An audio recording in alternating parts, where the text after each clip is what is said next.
Hello, today I'm going to review the Omega figure from the Black series. Starting with the articulation, there's articulation in the head.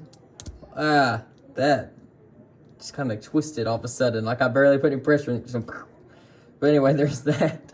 And looks like there's articulation in the bottom part of the neck. I don't know though. There's articulation in the shoulders, articulation in the elbows and in the hands. Articulation up around the hips, articulation in the thighs, articulation in the knees, and in the feet. And I think that's all the articulation. And next we'll get into the details. Looking at the face print, you can see the eyes and the face and all that. A very realistic face print for a show that doesn't really have the most realistic of styles. That's how most of these Black Series figures are though. You can see her hair peeking out from the back. They do include two heads for this figure, which I'll show here in a second. And then you got the hat helmet thing. I don't know exactly how that's supposed to, what it's supposed to be called. But down here you can see we got the, I didn't know I could do that with my camera.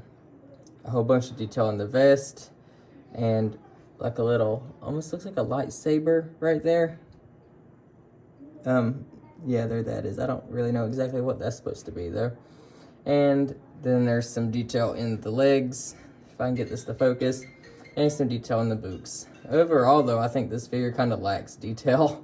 I mean, I guess it's just basic, but most of these at least have like a fabric-y texture to their, all their clothes and stuff. This one doesn't. The bow is really cool though, which I'll get to here in a second. And you can see it has like lightsaber lasers going through the bow, and she kind of just holds it in her hand like that. Now, one thing I really don't like about this bow is that it's so fragile. Like this piece almost came out on me a minute ago.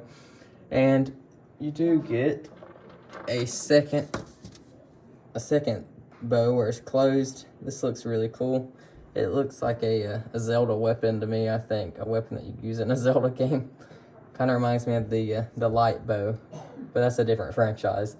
And you also do get a second head for her where she's not wearing the helmet. This one looks a lot more like the character, I think. And I'm guessing that's why the neck joint kind of popped a minute ago, is because you can switch out the head on this figure. I don't know if you can do that on all the figures though. And that's pretty much all the detail on this figure, so I'm going to try to get her into a pose where she's shooting the bow or something. Well, I don't know if this is intentional or not, but the bow just broke on me, this piece right here. I don't think this is meant to be a piece that goes back in. As I said, this thing is so fragile and I barely even touched it. I just pulled it out of the hand and this just fell off. So let me see if it even goes back into the hole right. Like that. Hang on. I mean, I got to go back in. That's kind of not something I expect from this brand. Maybe that's intentional though. I really feel like the quality could be better. Okay, I got her into a cool pose of shooting the bow. I will say posing this figure around made me like this one a little bit better. And as I said, the detail on this one feels lacking a little bit. I don't really think I'd have anything negative to really say if it wasn't for that bow being so fragile. Now you can see the front of it's kind of bent because of that. I'm just used to this being the highest quality of everything, so I don't really know why the bow would do that.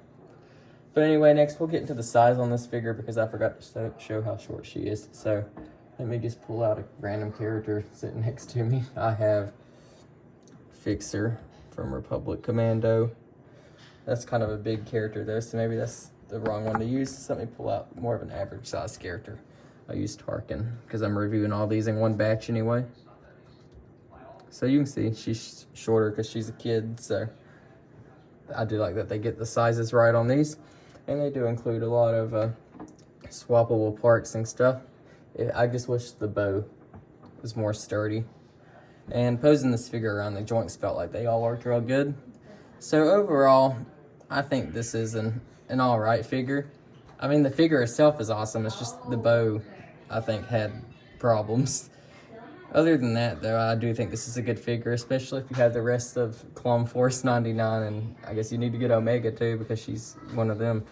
And this almost completes my Bad Batch collection. The last character I still don't have is Crosshair. and I don't think I'll get him anytime soon. But anyway, thank you for watching, and goodbye.